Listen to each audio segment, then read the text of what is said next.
السلام علیکم ناظرین، امید کرتا ہوں کہ آپ سب خیریت سے ہوں گے۔ تو آج کی اس ویڈیو میں ہم بات کریں گے، یہ کہانی 3 بھائیوں کی ہے جنہیں ایک بزرگ کی نصیحت نے زندگی کا راستہ دکھایا۔ ایک گاؤں میں 3 بھائی رہتے تھے جن کے نام احمد، حسن اور قاسم تھے۔ یہ تینوں بھائی اپنی زندگی میں مختلف طرح کی مشکلات کا سامنا کر رہے تھے۔ احمد بہت غصے والا تھا، چھوٹی سی بات پر بھی غصہ کر جاتا تھا اور لوگوں سے لڑنے پر تیار ہو جاتا تھا۔ حسن کو ہر وقت مال و دولت کی فکر رہتی تھی اور زیادہ سے زیادہ پیسہ جمع کرنے کی کوشش کرتا تھا، لیکن کبھی بھی خوش نہیں ہوتا تھا۔ قاسم بہت سست اور کاہل تھا، اسے کام کرنے کی عادت نہیں تھی، وہ ہر وقت سونے اور آرام کرنے کی کوشش کرتا تھا۔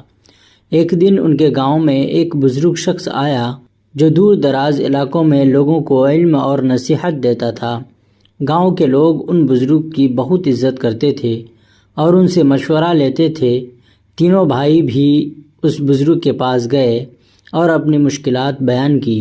بزرگ نے احمد کو کہا، بیٹے، غصہ انسان کا سب سے بڑا دشمن ہے۔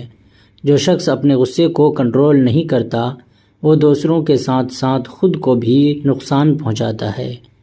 جب تمہیں غصہ آئے تو تھوڑی دیر خاموش رہو اور اللہ کا ذکر کرو، اس سے تمہارا غصہ کم ہو جائے گا۔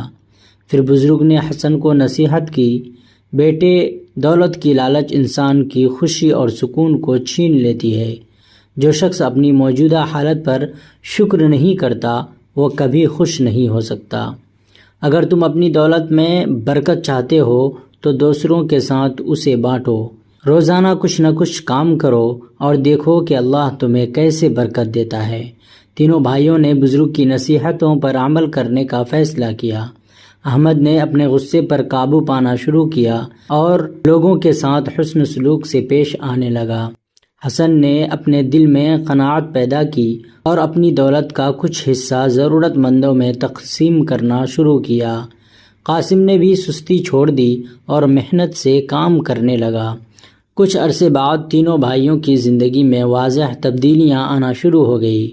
احمد کو لوگوں کے دلوں میں عزت اور محبت ملنے لگی، حسن کی دولت میں برکت آئی اور وہ حقیقی خوشی محسوس کرنے لگا، اور قاسم کو اپنی محنت کا صلہ ملنے لگا جس سے اس کی زندگی بہتر ہو گئی۔ یوں تینوں بھائی بزرگ کی نصیحتوں پر عمل کرتے ہوئے اپنی زندگی کو کامیاب بنانے میں کامیاب ہو گئے۔ اس کہانی کا سبق یہ ہے کہ اگر انسان اپنی کمزوریوں پر قابو پا لے اور نصیحتوں پر عمل کرے تو وہ زندگی میں کامیاب ہو سکتا ہے۔